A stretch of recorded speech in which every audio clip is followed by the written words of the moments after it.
ओम मुनित्रयं नमस्कृत्य उक्तिः परिभाव्य च वैयाकरणसिद्धान्तकौमुदीयं विरच्यते। सर्वेभ्यः श्रोतृभ्यः नमः।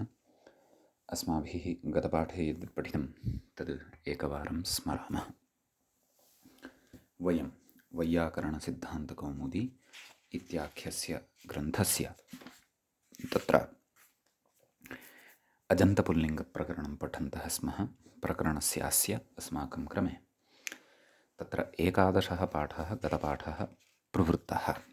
तस्मिन् 11 पाठे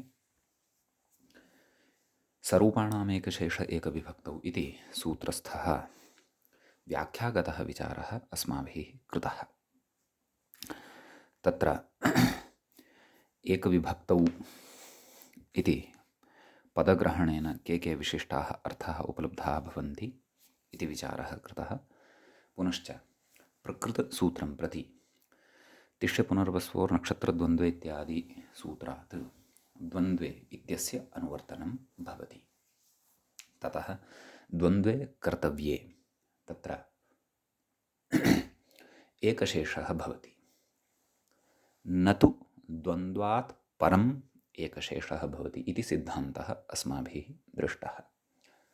द्वन्द्वे कर्तव्ये द्वन्द्वात् परं द्वन्द्वः कर्तव्यः अस्ति, इतोपि न कृतः वर्तते, सा अवस्था एका भिन्ना अवस्था।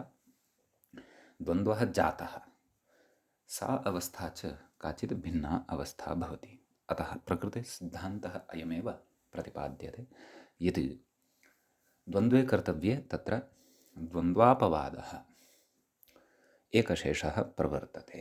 तस्मात् पन्थानः करौ इत्यादिषु अनिष्टापत्तिः न भवति। तच्च अस्माभिः व्याख्यायां तत्र सप्रमाणं प्रमाणितं। तत्र सप्रमाणं तस्य विवेचनं कृतं। ततश्च द्वन्द्वस्य एव अपवादः अयम् एकशेषः भवति इत्यत्र इदितो नुम् धातोः इत्यस्मिन् सूत्रे इदितः इति यत् पदग्रहणं कृतं तदेव अत्र लिङ्गं भवति। अन्यथा इदितः इति तत्र बहुव्रीहिः वर्तते। तथापि इत् इत्यनयोः द्वयोः एकशेषः तत्र न भवति। यदि द्वन्द्वातिरिक्तस्थले अपि अयम् एकशेषः अभीष्टः अभविष्यत् तर्हि इदितो नुम् धातोः इत्यत्रापि एकशेषं कृत्वा इतः नुम् धातोः अथवा इतो नुम् धातोः इत्येव सूत्रं कथयति स्म, परन्तु तथा तु नोक्तवान्। ततश्च अग्रे अस्माभिः रामौ इति रूपस्य सिद्धिः साधिता यथा ग्रन्थक्रमानुसारम्। द्विवचनस्य रूपं सिद्धं, बहुवचनस्य रामाः इति रूपस्य आरम्भः कृतः। रामशब्दात् जस् प्रत्ययः आनीतः। जसि जकारस्य चुटु इत्यनेन इतसंज्ञा उक्ता। ततः जस् इत्यत्र एव सकारस्य इतसंज्ञायाः प्राप्तिः जायमाना भवति, परन्तु न विभक्तौ तु स्माः इत्यनेन तस्याः इतसंज्ञायाः निषेधः उक्तः। ततश्च अतो गुणे इत्यनेन सूत्रेण राम अस् इत्यवस्थायां पररूपस्य सम्प्राप्तिः अस्माभिः दृष्टा। क्रमशः चुटु न विभक्तौ तु स्माः अतो गुणे इति इमानि सूत्राणि गतपाठे पठितानि। अतो गुणे इत्यस्य सूत्रस्य अर्थः दृष्टः। राम अस् इत्यत्र च अस्य सूत्रस्य प्राप्तिरपि दृष्टा। तत्र गतपाठस्य अन्ते व्याख्यायाः पङ्क्तिः इत्थम् आसीत्, पङ्क्तयः वा इत्थम् आसन्। तत्र उस्यपदान्तात् इत्यतः अपदान्तात् इत्यनुवर्तते। एकः पूर्वपरयोः इत्यधिकृतं अत इति पञ्चमी तदाह अपदान्तादित्यादिना इति प्राप्ते ये तावत्पर्यन्तम् अस्माभिः गते पाठे एकादशे पाठे पठितम्। तदिदानीम् अजन्तपुल्लिङ्गप्रकरणस्यास्य तत्र 12 एषः पाठः आरब्धः भवति। अस्मिन् 12 पाठे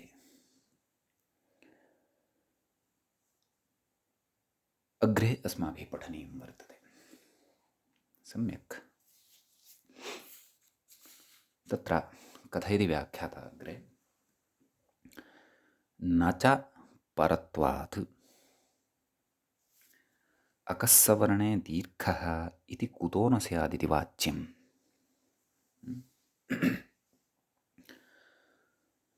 कथयति अकस्सवर्णे दीर्घः इति प्राप्ते एव आरभ्यमाणपररूपस्य तदपवादत्वात् इति।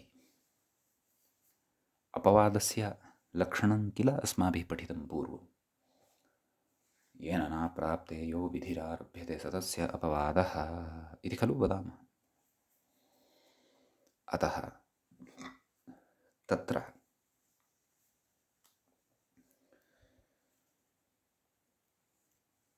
राम अस् इत्यवस्थायाम् अकस्सवर्णे दीर्घः इत्यस्य अवश्यं प्राप्तिः भवति। यद्यपि अष्टाध्याय्याः क्रमे अकस्सवर्णे दीर्घः इति शास्त्रं परतः वर्तते, अतो गुणे इति शास्त्रं पूर्वं वर्तते। 94तमं सूत्रं प्रथमे पादे षष्ठाध्यायस्य 97तमं सूत्रम् अधुना वयं पठन्तः स्मः, अतो गुणे इति। अकस्सवर्णे दीर्घः इति तु 1,100तमं सूत्रं भवति। समीचीनं। तर्हि परशास्त्रम् अकस्सवर्णे दीर्घः इति अस्ति। तर्हि किं कथयति व्याख्याता, पुनः पश्यन्तु। नाम एवं न वक्तव्यं। किं न वक्तव्यं तदकथयति। न च नाम एवं न वक्तव्यं। कुतः न च वाच्यमित्यत्र अन्वयः वर्तते। न च इत्यस्य वाच्यम् इत्यत्र अन्वयः। नाम एवं न वक्तव्यं। किं न वक्तव्यं तन्मध्ये पश्यन्तु। परत्वात् अकस्सवर्णे दीर्घः इति कुतो न स्यादिति वाच्यं। नाम राम अस् इत्यत्र सवर्णदीर्घः भवतु। रामास् सस्यऋत्वविसर्गे सति रामाः इति खलु सिद्ध्यति। कुतः पूर्वसवर्णदीर्घः अत्र अपेक्षितः। एवं खलु। कथयति अकस्सवर्णे दीर्घः इति प्राप्ते न प्राप्तिः तस्य वर्तते, अर्थात् अवश्यं प्राप्तिः वर्तते। प्राप्ते एव आरभ्यमाणपररूपस्य इदं पररूपम् आरभ्यते तदपवादत्वात् इति। येन न प्राप्ते यो विधिरारभ्यते स तस्य अपवादः। अपवादत्वेन आरभ्यमाणः विधिः अष्टाध्याय्याम् अथवा अष्टाध्याय्याः क्रमे परत एव भवति इति नास्ति, पूर्वमपि भवितुमर्हति। तच्च अस्माभिः ङिच्च इत्यादिषु अलोन्त्यस्य ङिच्च इत्यादिषु दृष्टं खलु, तद्वत्। अतः कथयति तदपवादत्वात्, ततः कथयति परात् अपवादस्य बलीयस्त्वादिति भावः। नाम परशास्त्रापेक्षया अपवादशास्त्रस्य बलीयस्त्वं भवति इति। तच्च अस्माभिः परिभाषाप्रकरणे एव खलु पठितं। पूर्वपरनित्यान्तरङ्गापवादानामुत्तरोत्तरं बलीयः इति। समीचीनम्। अतः अकस्सवर्णे दीर्घः इत्यस्य अपवादो भवति पररूपम् अतो गुणे। अतः तस्य अत्र उपस्थितिः दर्शिता वर्तते। यद्यपि प्रयोजनं तु अन्येषु उदाहरणेषु अन्यत्र अस्ति इति वयं जानीमः एव, तच्च उक्तमपि। एवं खलु। तथापि अपवादत्वात् तस्य उपस्थितिः अस्ति, अतः अकः सवर्णे दीर्घः इत्यनेन अत्र दीर्घः कर्तुं न शक्यते।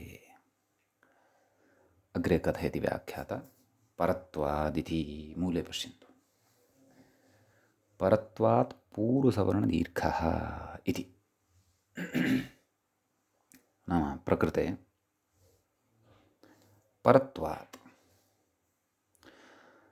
नाम अतो गुणे इति यत् शास्त्रं वर्तते तत् शास्त्रं परत्वात् अष्टाध्याय्यां प्रथमयोः पूर्वसवर्णः इत्यस्य कृते अपि नाम अस्य अपि परत्वमेव वर्तते। कस्य अपेक्षया? पूर्वशास्त्रस्य अपेक्षया। पूर्वशास्त्रमत्र किम्? अकः सवर्णे दीर्घः इत्यपि अतो गुणे इत्यपि। परन्तु प्रकृते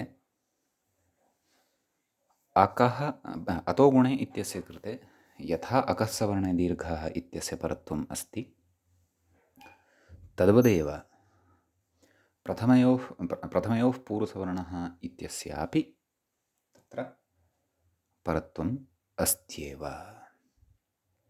एवं खलु? अतः प्रकृते तत्र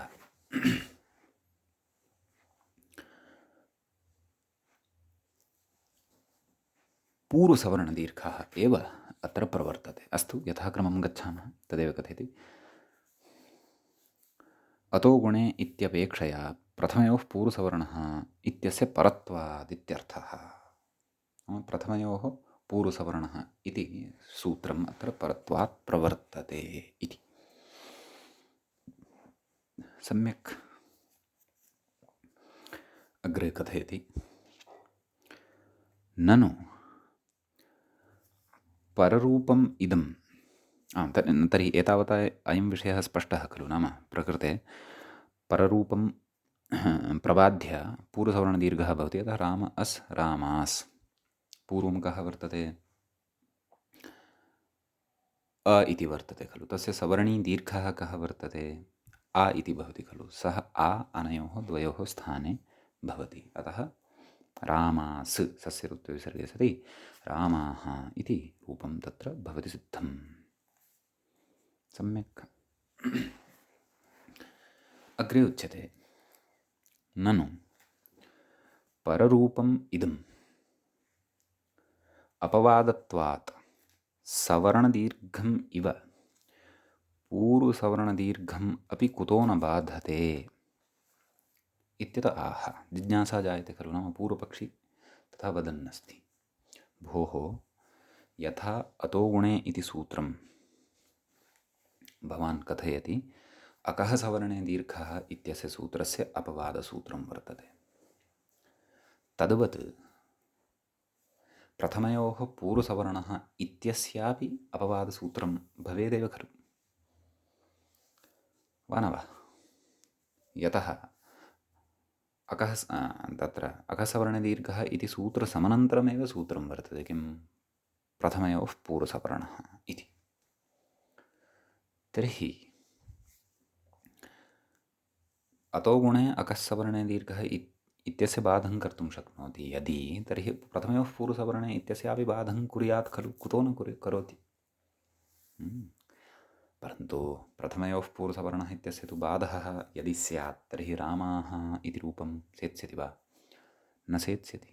तर्हि का युक्तिः अत्र इति चेत् अग्रे कथयति इत्यत आह। किमाह? अतो गुणे इति,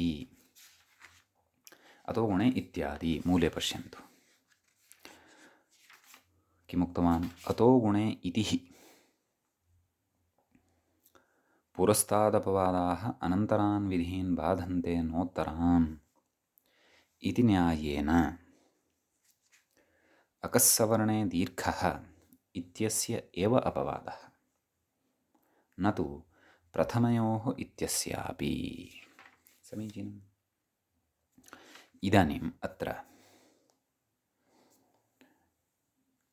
भवन्तः पश्यन्ति चेत् अष्टाध्यायीं क्रमं पुरस्कृत्य यदि पश्यन्ति, तर्हि अतो गुणे इत्यस्य शास्त्रस्य क्रमः प्रथमतया उपस्थितः भवति अष्टाध्याय्यां।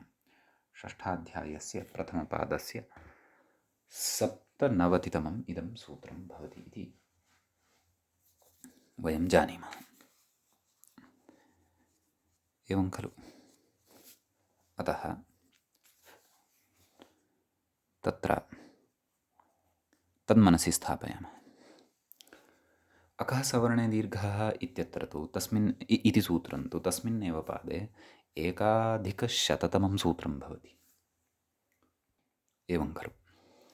प्रथमयोः पूर्वसवर्णः इति सूत्रं च साक्षात् अकः सवर्णे दीर्घः इति सूत्रसमनन्तरमेव अस्माकं सविधे लभ्यते। 2,100तमं सूत्रं भवति। पुरस्तादपवादन्यायः अस्माकं कृते न नूतनः, यद्यपि पूर्णतया अयं न्यायः अथवा एषा परिभाषा व्याख्यात्रा अत्र उच्यमाना वर्तते। यद्यपि अस्य न्यायस्य चर्चा अस्माभिः तत्र एते धत्यूट्सु इति सूत्रपठनसमये अवैः इति वृद्धिरसाधुरेव इति प्रयोगप्रतिपादनवेलायां मूले एव अयं न्यायः चर्चितः। व्याख्यासु अपि द्वित्रेषु स्थलेषु पूर्वं तत्र अयं न्यायः चर्चितः। अतः नायं न्यायः अस्माकं कृते विनूतनः इति अहं भावयामि। समीचीनं। तर्हि किं कथयति तत्र पश्यन्तु। पुरस्ताद अपवादाः अनन्तरान् विधीन् बाधन्ते नोत्तरान् इति न्यायेन अकस्सवर्णे दीर्घः इत्यस्य एव अपवादः, नाम अतो गुणे इति सूत्रम् अकस्सवर्णे दीर्घः इत्यस्य सूत्रस्य एव अपवादः भवति, न तु उत्तरान्, नाम उत्तरान् विधीन् न बाधते। पुरस्ताद उपविष्टः अपवादः अथवा अपवादाः न बाधन्ते। तर्हि उत्तरतः किं शास्त्रं? प्रथमयोः पूर्वसवर्णः इति शास्त्रम् उत्तरतः प्रकृते वर्तते, तन्न बाधते इत्युच्यते। अतः तत्र रामाः इति रूपं सिद्धं भवति, पूर्वसवर्णदीर्घः निर्बाधः भवति इति वयं च पश्यामः, जानीमश्च अष्टाध्याय्याम्। अतो गुणे इति पुरतः विद्यमानाय अनन्तरः विधिः भवति अकः सवर्णे दीर्घः, उत्तरतः विधिः भवति प्रथमयोः पूर्वसवर्णः इति। तत्र च यद्यपि मध्ये अन्यविधानि अपि सूत्राणि वर्तन्ते, परन्तु यस्मिन् प्रसङ्गे येषां सूत्राणां मिथः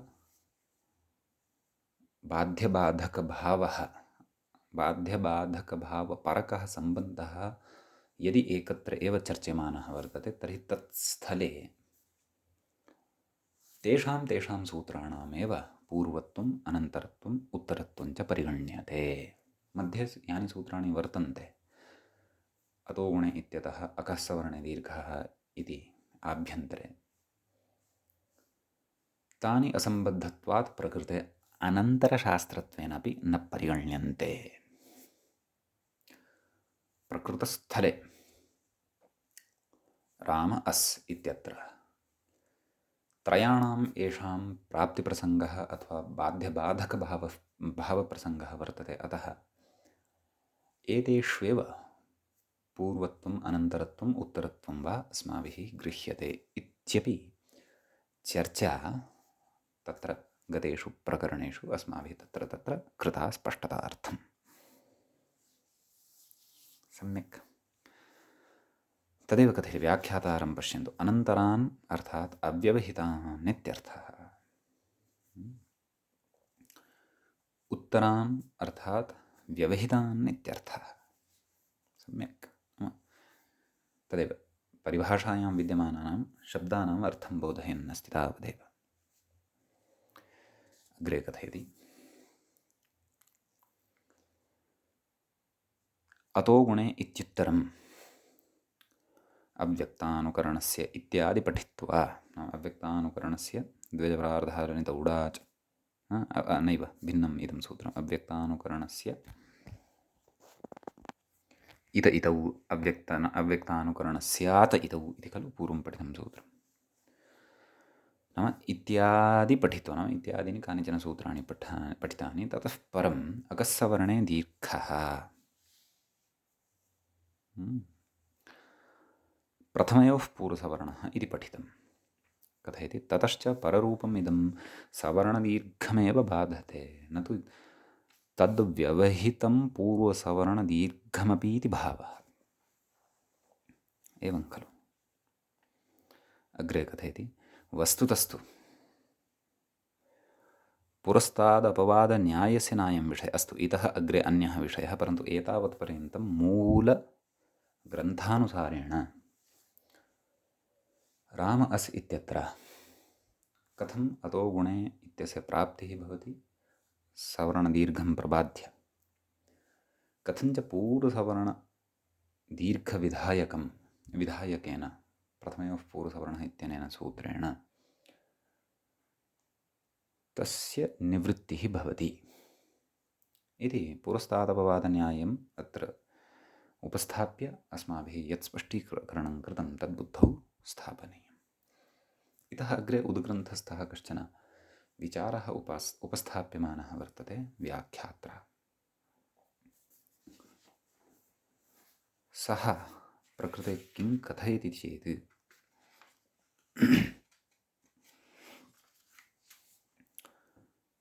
वस्तुतस्तु पुरस्ताद अपवादन्यायस्य नायं विषयः इति कथयति।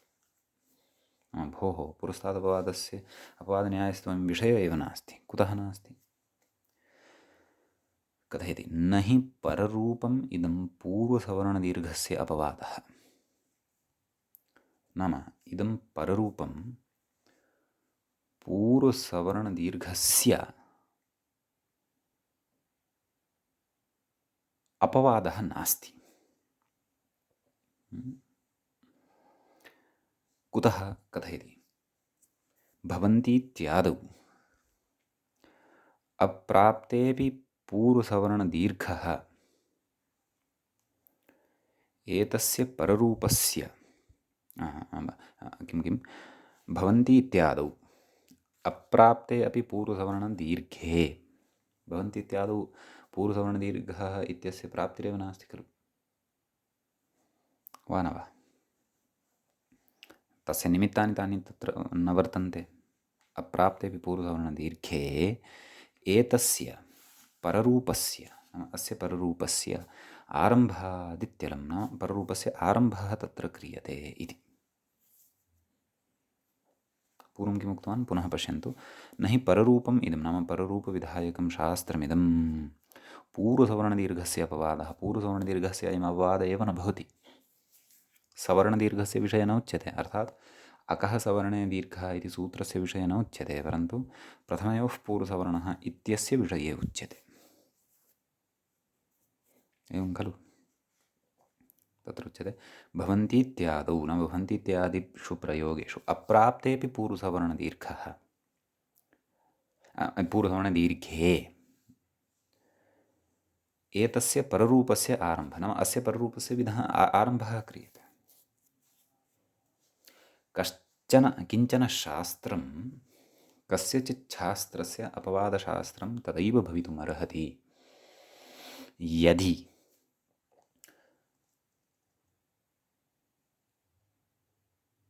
अपवादशास्त्रं यद् अस्माभिः निश्चेष्यमानं वर्तते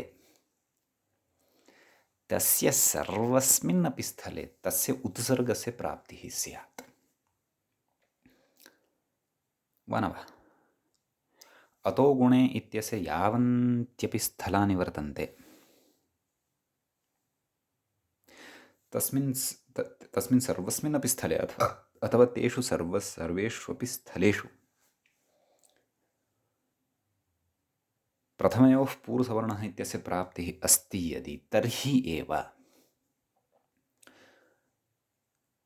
प्रथमयोः पूर्वसवर्णः इत्यस्य अतो गुणे इति अपवादः भवितुम् अर्हति इति शङ्कनीयं, नान्यथा। भवन्ति इत्यत्र प्रथमयोः पूर्वसवर्णः इत्यस्य प्राप्तिरेव नास्ति भोः। तर्हि यदि प्राप्तिः नास्ति तर्हि येन न प्राप्ते यो विधिरारभ्यते स तस्य अपवादः इति न्यायोऽपि तत्र नोपस्थितः भवति। सः न्यायः अपि यदि तत्र उपस्थितः न भवति, नाम अपवादलक्षणं येन न्यायेन ज्ञायते तल्लक्षणं तत्र न सङ्गच्छते यदि, तर्हि कथं वा तस्य वयम् अपवादत्वं वक्तुं शक्नुयाम? अतः अहं चिन्तयामि उदग्रन्थस्य, कदाचित् शेखरादिग्रन्थस्य अयं विषयः प्रकृते उपस्थापितः वर्तते व्याख्यात्रा। नाम अत्र पुरस्तादपवादन्यायः असम्बद्धः उक्तः दीक्षितेन इति प्रतिपादयति सः। अस्तु, अयं यद्यपि उदग्रन्थस्थः विषयः भवति, प्रौढग्रन्थस्थः विषयः भवति, तथापि वयम् अवगन्तुं न शक्नुयाम इत्यपि नास्ति। यदा कुप्वोः कफौ च इत्यादिषु तत्र विस्तरेण अस्माभिः एतादृश उत्सर्गापवादव्यवस्था दृष्टा वर्तते, सा च सर्वा व्यवस्था बुद्धौ अस्माभिः स्थापनीया।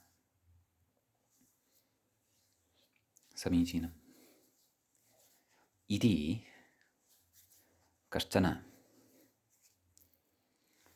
विशेषः अत्र उक्तः व्याख्यात्रा। अग्रे कथयति, ऋत्वविसर्गौ सिद्धवत्कृत्य आह इति। न ऋत्वविसर्गौ यौ स्तः, नाम रामास्, तत्र सकारः भवति खलु अन्ते, तस्य सजुषोरुः इत्यनेन सूत्रेण ऋत्वं भवति। तस्मात् लब्धः यः रेफः तस्य विसर्गत्वं भवति। एवं खलु तौ सिद्धवत्कृत्य, नाम साधयित्वा साक्षात् निष्पन्नं रूपं कथयति रामाः इति मूले। एवं खलु रामास् प्रथममेव पूर्वसवर्णदीर्घः इत्यनेन पूर्वसवर्णदीर्घविधानानन्तरं तदनन्तरं सस्य ऋत्वविसर्गः सति रामाः इति रूपं सिद्धं भवति। समीचीनम् इति प्रथमा विभक्तिः। परन्तु प्रथमा विभक्तिः पूर्णतया सम्पन्नतां न गता, यतः एतावती एव प्रथमा न भवति। यद्यपि सु औ जस् एतेषां त्रयाणां प्रथमात्वेन व्यवहारः, परन्तु सम्बोधनप्रथमा अपि काचित् प्रथमा भवतीति वयं जानीमः। अतः इदानीं विशेषतया सम्बोधनप्रथमा अग्रे अस्माभिः वर्तते, पठनीया सम्यक्। नाम सम्बोधनप्रथमायां किं विधानं रामशब्दस्य, तद्विषये अत्र महन्तः विचाराः अग्रे पठनीयाः वर्तन्ते। कथयति, हे राम स् इति स्थिते सम्बोधनस्य प्रथमायामपि सुप्रत्ययस्तु लभ्यते एव खलु, आयात्येव खलु। तस्य सुप्रत्ययस्य स् इति अवशिष्यते एव खलु। अतः तत्र राम स सम्बोधने इदं पदमिति कृत्वा सम्बोधनपरकम् अव्ययमपि तत्र विशेषणत्वेन प्रयुक्तं हे इति। समीचीनं, सम्बोधनगतविशेषणम् इति भावः मदीयः। अस्तु, कथयति, इति स्थिते एङ् ह्रस्वात् सम्बुद्धेः इति विधास्यन्, नाम अग्रे वदिष्यति। एङ् ह्रस्वात् सम्बुद्धेः इति सूत्रम् इति विधानम् अग्रे वक्ष्यते षष्ठाध्यायस्थं। तत्र सम्बुद्धिः अपेक्षिता। विधास्यन् सम्बुद्धिसंज्ञामाह, सम्बुद्धिसंज्ञां कथयति। एवं खलु, किमाह सूत्रं तत्र वर्तते, किम्, एकवचनं सम्बुद्धिः इति। द्वितीयाध्यायः वर्तते, तृतीयः पादः वर्तते, तत्रापि नवचत्वारिंशं सूत्रम् इदं वर्तते। सम्यक्, एकवचनम् इत्यत्र प्रथमाविभक्तेः एकवचनमेव वर्तते अस्मिन् पदे इत्यर्थः। सम्बुद्धिः इत्यत्रापि प्रथमाविभक्तेः एकवचनम् एव वर्तते। समीचीनं। ततः प्रकृते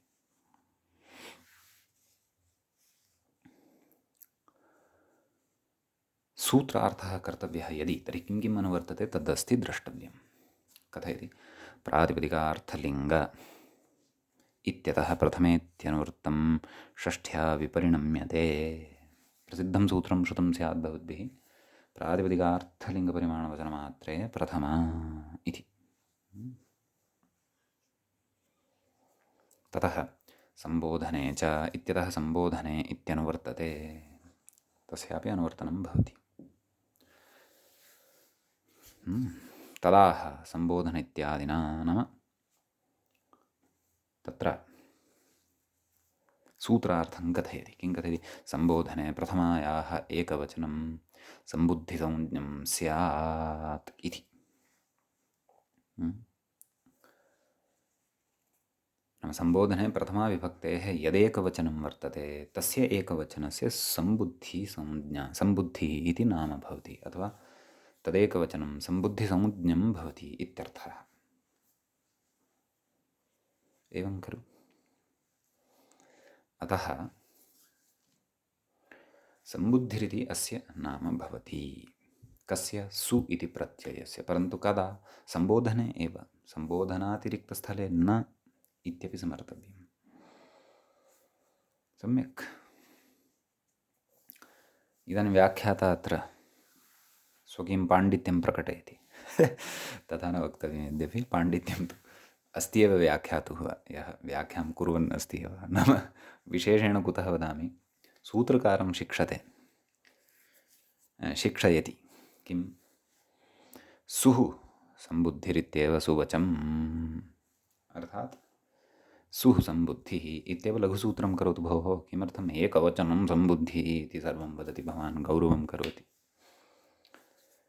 इति सूत्रकाराय परामर्शं ददाति। नाम एवं करोति चेत् लाघवः वर्तते इति, लाघवं वर्तते इति। सुः सम्बुद्धिः तावदेव।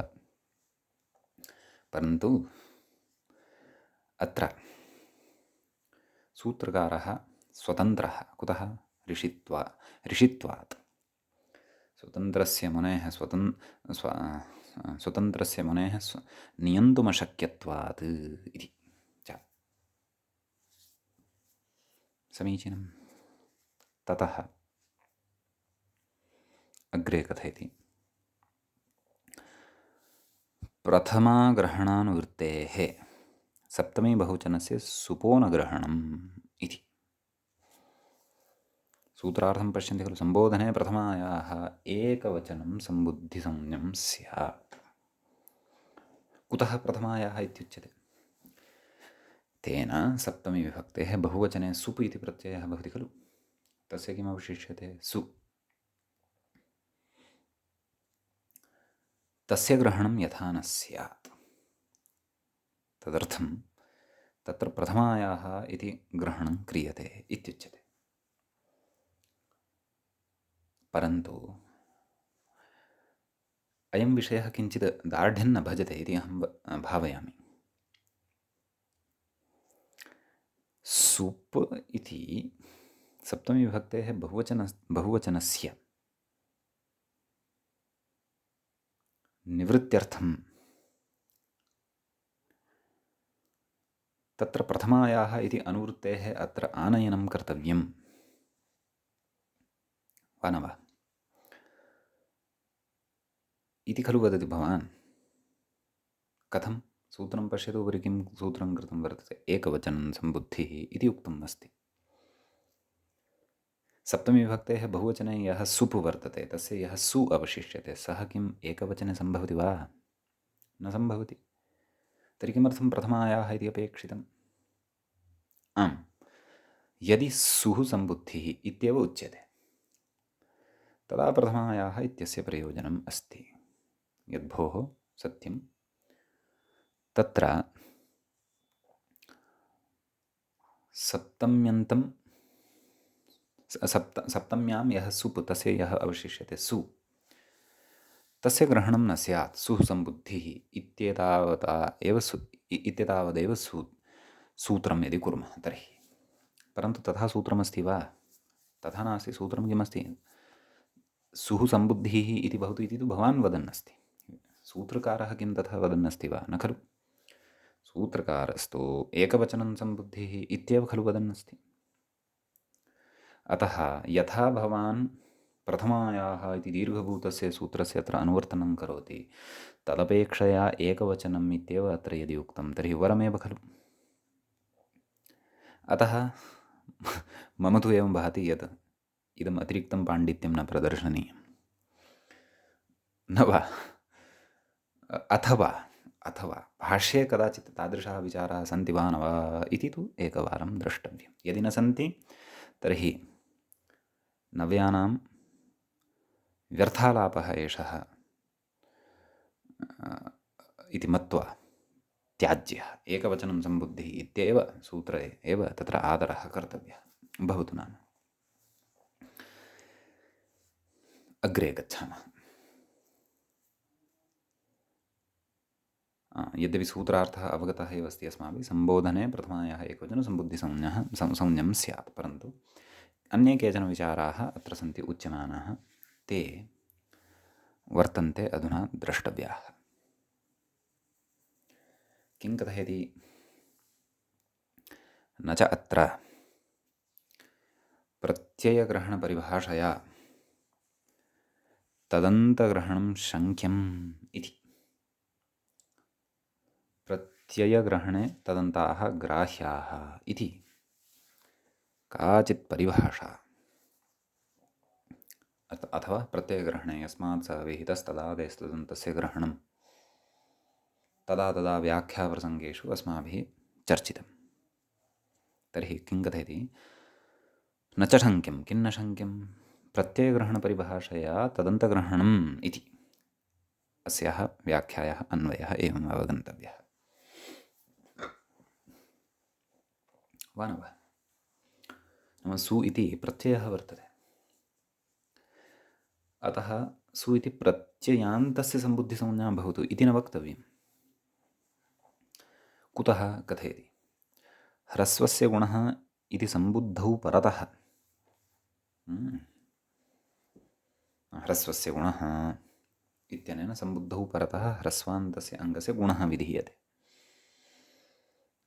सम्बुद्धौ परतः अङ्गस्य गुणविधिबलात् इति। नाम ह्रस्वस्य गुणः इति अत्र प्रमाणभूतः भवति। प्रमाणं भवति कस्मिन् विषये? यत् एकवचनं सम्बुद्धिः इत्यत्र एकवचनम् अर्थात् कश्चन प्रत्ययः, अतः प्रत्ययग्रहणे तदन्ताः ग्राह्याः, अतः सुप्रत्ययान्तस्य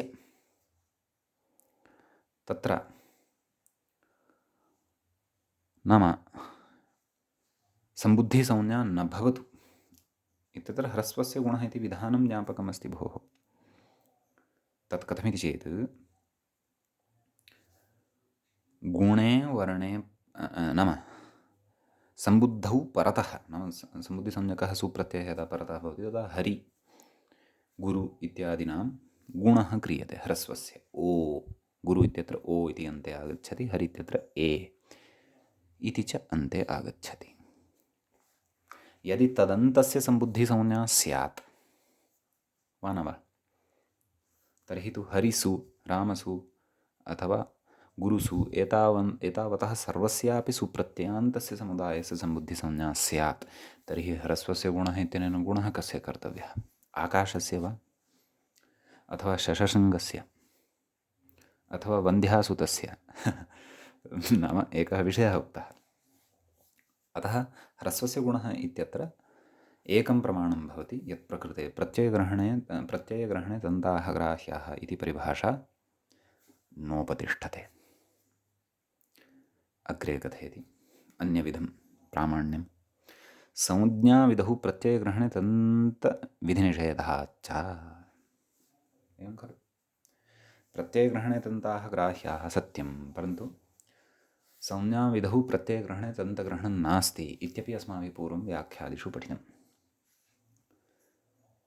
तस्यापि अत्र निषेधस्य अवधानं कर्तव्यं भोः।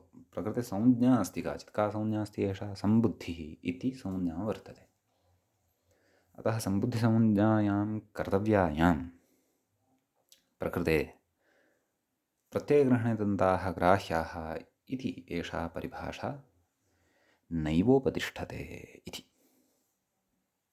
समीचीनम्। अग्रे कथयति, एतेन तदन्तसंज्ञानिवृत्त्यर्थम् एकवचनग्रहणम् इत्यपास्तम्।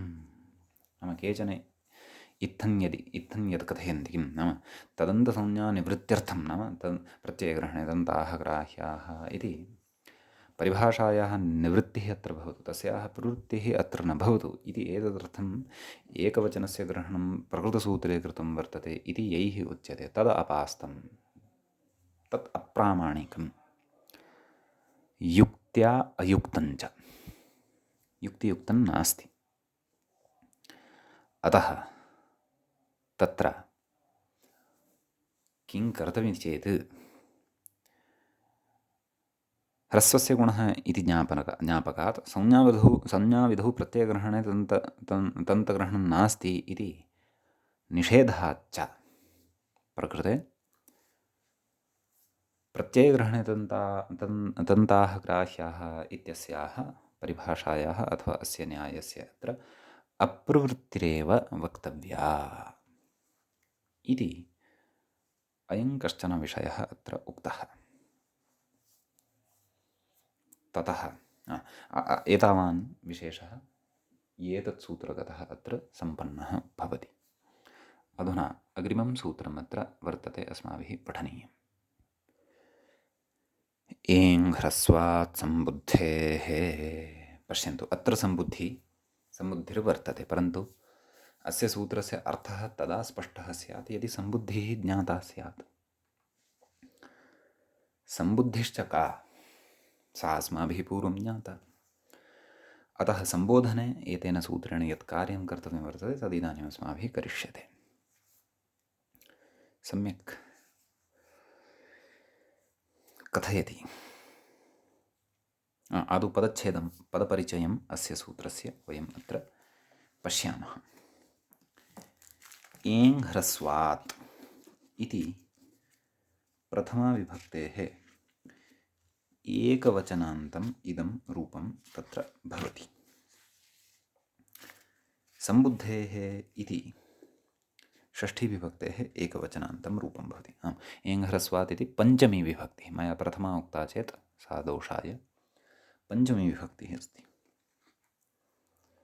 प्रकृते विग्रहः ज्ञेयः।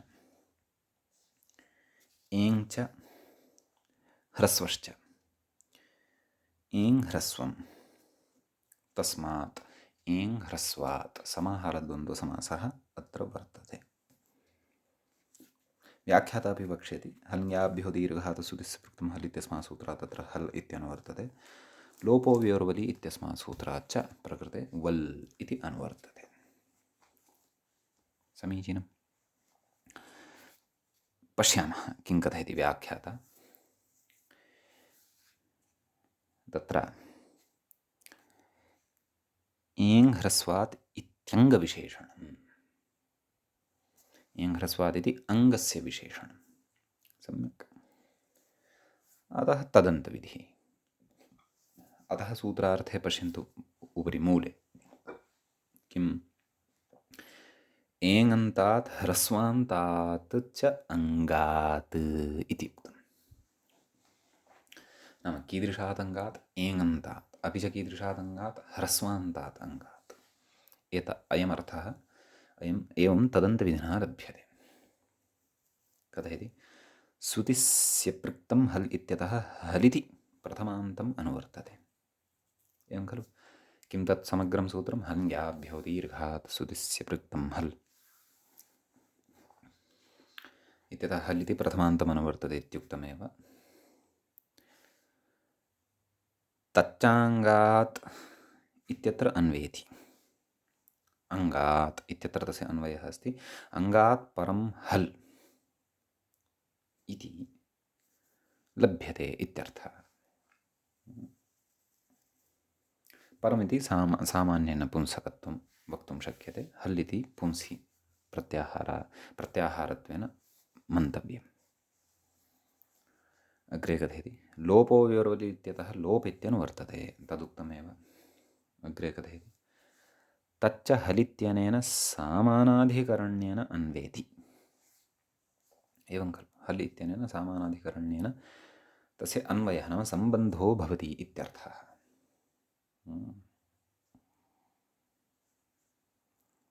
लुप्यते इति लोपः नाम हल् इत्यस्य विशेषणं किं लोपः इति कथयति सामानाधिकरण्येन। सामानाधिकरण्यत्वं तत्र वर्तते, विशेषविशेषणभावः कश्चन वर्तते इति। अथवा उभयत्रापि समाना विभक्तिः, समानं लिङ्गं, समानवचनम् इत्यादिकं सर्वं वर्तते इति। एकार्थवृत्तित्वं सामानाधिकरण्यम् इति समासेषु अग्रे पठिष्यामः वयम्। अग्रे कथयति लुप्यते इति लोपः कर्मणि घञ्। अग्रे कथयति सम्बुद्धेः इति अवयवषष्ठी हल् इत्यत्र अन्वेति। सम्बुद्धेः इत्यत्र षष्ठीश्रवणात् भवन्तः तत्र षष्ठीस्थाने योगा इति परिभाषाः षष्ठी इत्यादयः षष्ठीनियामकाः याः परिभाषाः पठिताः तासाम् अत्र प्रवृत्तिरस्ति इति तु न चिन्तयेयुः। सम्यक्। ततश्च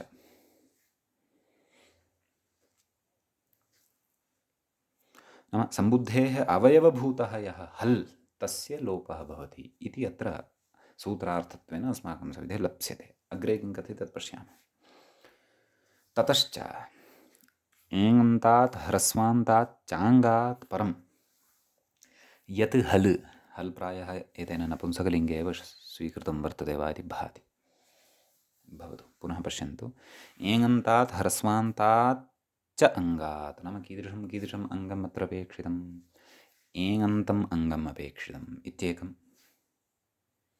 ह्रस्वान्तं वा अङ्गम् अपेक्षितम् इत्यपरम्। अङ्गात् च परं यत् हल् नाम तस्मात् परतः यत् हल् भवति कीदृशं सम्बुद्ध्यवयवभूतम् इति तल्लुप्यते इति फलति नाम तस्य लोपो भवति इति सूत्रार्थः लभ्यते, फलितो भवति। सर्वम् अपि अनुवृत्त्यादिकं विशेषविशेषणभावम् अङ्गत्वं च सर्वम् अवगत्य एवं रीत्या सूत्रार्थः अत्र अवगतो भवति इत्यर्थः। तदाह किमाह एङन्तादित्यादिना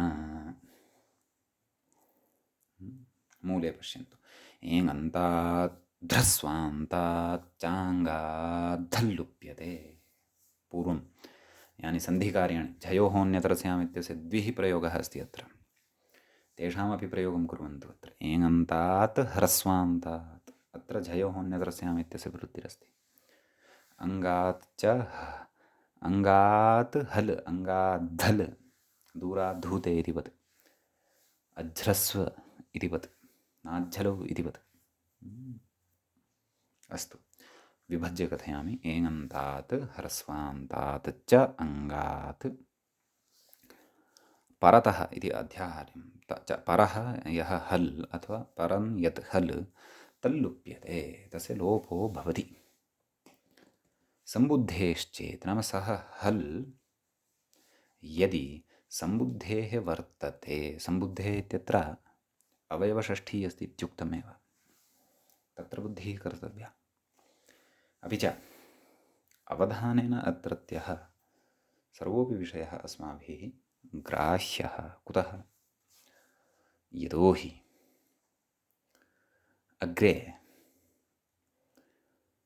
हल् सन्धि नैव अजन्तनपुंसकलिङ्गशब्दप्रपञ्चनवेलायां व्याख्यानसमये अयं विचारः पुनः तत्र उपस्थितः भविष्यति।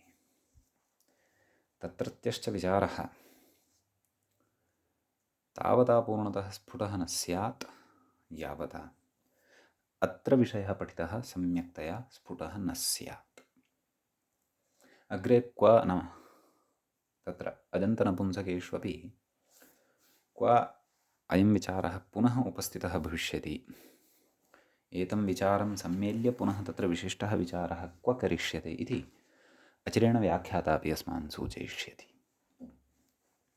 सम्यक्। तर्हि तत् वयम् अग्रे एव पठिष्यामः।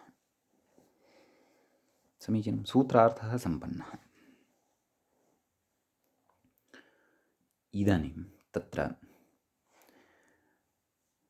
अत्र वर्तते कश्चन मध्ये सैद्धान्तिकः विचारः, सिद्धान्तपरकः विचारः। तस्य विचारस्य अवगमनाय अस्माभिः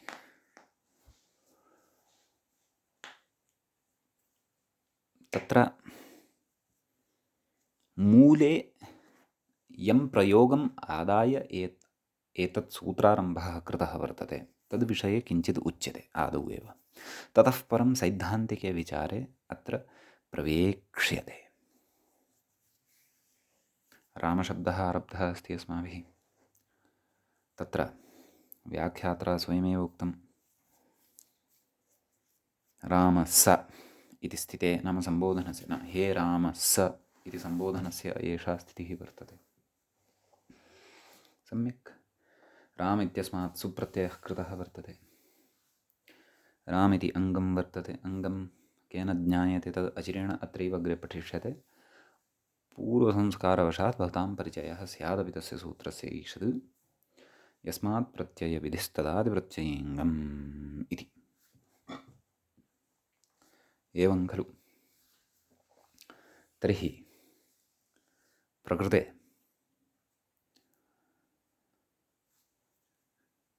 यत् अङ्गं वर्तते तद् वर्तते राम, यतः अस्मादेव सुप्रत्ययः विहितः वर्तते, तस्य स इति अवशिष्टं वर्तते। इदानीम् एकवचनं सम्बुद्धिः इत्यनेन पश्यन्तु। सम्बुद्धिसंज्ञा कस्य वर्तते? स इत्यस्य वर्तते। एवं खलु। अतः एङ् सम्बुद्धेः किं कथयति? एङन्तात् ह्रस्वान्ताच्च अङ्गात् हल्लुप्यते सम्बुद्धेः चेत् प्रकृते यः हल्लब्धः वर्तते सः सम्बुद्धेः अस्ति वा न वा इति चेत् अस्ति एव। यतः एकवचनं सम्बुद्धिः इत्यनेन सम्बुद्धिसंज्ञा कृता एव किल। कस्य? सु इत्यस्य। तस्य स इति अवशिष्टः वर्तते। स च हल् रूपः, स च हल् रूपः इत्यर्थः। अतः ह्रस्वात् परतः सः वर्तते। एङन्तस्य उदाहरणं तु अग्रे द्रक्ष्यामः। एङन्तात् परतः लोपस्य उदाहरणं तु अग्रे पश्यामः। ह्रस्वात् च अयं परतः वर्तते एव, सु इत्यस्य स। अतः तस्य लोपः भवति। हे राम इति रूपं साध्यते। समीचीनम्। इति यद्यपि मूले पश्चात् इदं रूपम् उक्तं वर्तते, परन्तु ततः प्राक्तनं विशिष्टं सिद्धान्तम् अवगच्छन्तो भवन्तः कदाचित् मुख्यरूपं हे राम इति यत् साधनीयं वर्तते तस्मात् दिग्भ्रान्ततां न प्राप्नुयुः इति कृत्वा आदौ एव अयं प्रयोगः भवतां कृते साधयित्वा प्रदर्शितः। भवद्भिः च सः अवगतः इति भावयामि। इदानीं ततः पूर्वं मूले ये विचाराः कृताः अस्ति खलु। एका स्थूला पङ्क्तिः दृश्यते मूले। किं? सम्बुद्ध्या क्षिप्तस्य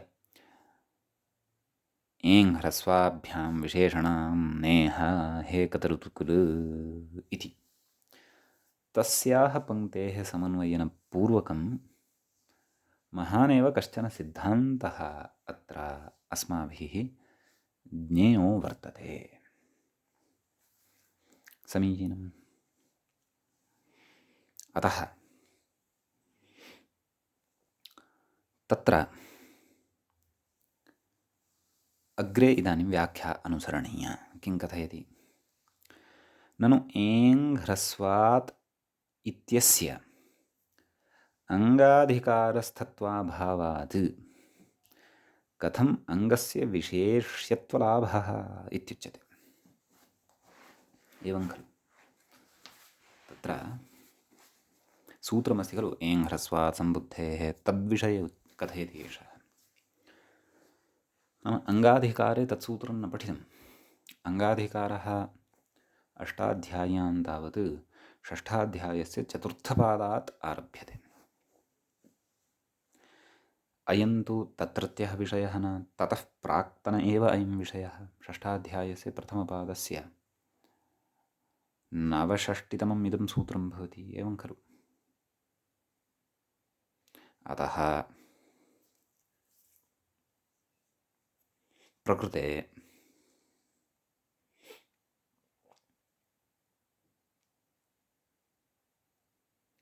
अङ्गाधिकारे इदं सूत्रं नास्ति इति कृत्वा अङ्गस्य इति विशेष्यत्वलाभः, विशेष्यत्वस्य प्राप्तिः कथं सूत्रार्थे पश्यन्तु। एङन्तात् ह्रस्वान्तात् च अङ्गात् इति। अङ्गात् इति अर्थः तदा वक्तुं शक्यते स्म यदि अङ्गाधिकारे इदं सूत्रं पठितम् अभविष्यत्, परन्तु तथा तु नास्ति। तदेव अत्र उपस्थापयति अवतरणिकाम्। ननु एङ् ह्रस्वात् इत्यस्य नाम एङ् ह्रस्वा सम्बुद्धेः इति सूत्रस्य अङ्गाधिकारस्थत्वाभावात् नाम अङ्गाधिकारे इदं सूत्रं न तिष्ठति इति कृत्वा कथम् अङ्गस्य विशेष्यत्वलाभः। अतः सूत्रार्थकरणसमये अङ्गत्वस्य विशेष्यत्वेन अत्र कथं लाभः, कथं सम्प्राप्तिर्भवति इति कथयति। तस्य वा किं प्रयोजनम् अग्रे कथयति। अपि च प्रयोजनमपि किं तस्य। तादृश तत्र एकं तु अङ्गाधिकारे तन्नास्ति, अस्तु अस्ति चेदपि प्रकृते पठितं, तदापि तस्य प्रयोजनं किं, किमर्थम् अङ्गात् इत्युच्यते। कथयति अग्रे। एङो ह्रस्वाच्च परं, एङ् यः वर्तते ह्रस्वश्च यः वर्तते तस्मात् परं सम्बुद्ध्यवयवभूतं हल्लुप्यते इत्येवास्तु। नाम एतावानेव सूत्रार्थो भवतु। एङ् प्रत्याहारस्थः यः वर्णः अथवा ह्रस्वः यः कोऽपि वर्णः तस्मात् परतः सम्बुद्ध्यवयवभूतं नाम सम्बुद्धिः सम्बोधने विद्यमानः सुप्रत्ययः, तस्य अवयवभूतः यः स् तस्य लोपः भवति हल् रूपस्य इत्येव सूत्रं भवतु खलु, वा न वा। तत्राह नाम एतादृश पूर्वपक्षे उपस्थिते तत्र उच्यते। किमुच्यते? सम्बुद्ध्या क्षिप्तस्य अङ्गस्य एङ् ह्रस्वाभ्यां विशेषणान्नेह इति कथयति अग्रे। सम्बुद्ध्या क्षिप्तस्य इत्यादि अग्रे पश्यन्तु किं कथयति। सम्बुद्धेः प्रत्ययत्वात् तत्प्रकृतेः अङ्गत्वम् अर्थाल्लब्धम् इति। नाम प्रकृते अङ्गाधिकारे इदं सूत्रं न पठितं सत्यम् अङ्गीकुर्मः, परन्तु सम्बुद्धिः का वर्तते? कश्चन प्रत्ययः एव खलु। सः कः? सुप्रत्ययः। सः कस्याः विधीयते इति चेत् प्रकृतेः विधीयते। प्रकृते का प्रकृतिः? राम इति प्रकृतिः। तस्याश्च नामान्तरं किं भवति इति चेत् अङ्गम् इति भवत्येव खलु। कुतः? यस्मात् प्रत्ययः विधीयते तस्य अङ्गसंज्ञा भवति। यस्मात् प्रत्यये विधिस्तदादिप्रत्ययेऽङ्गम् इति उच्यते। अत्रैव प्रकरणे अस्माभिः तत् सूत्रमग्रे पठिष्यते।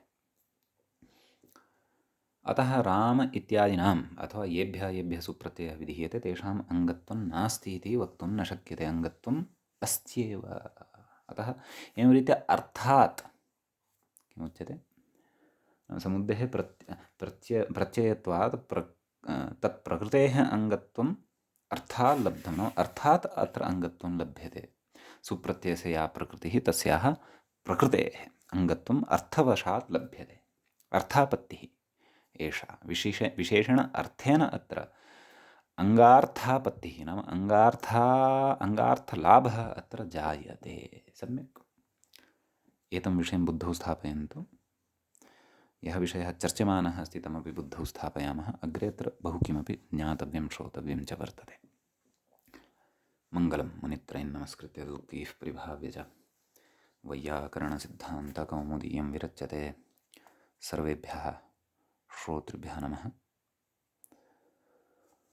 एवञ्च अजन्तपुल्लिङ्गप्रकरणस्यास्य अस्माकं क्रमे 12 पाठः सम्पन्नतां गतः।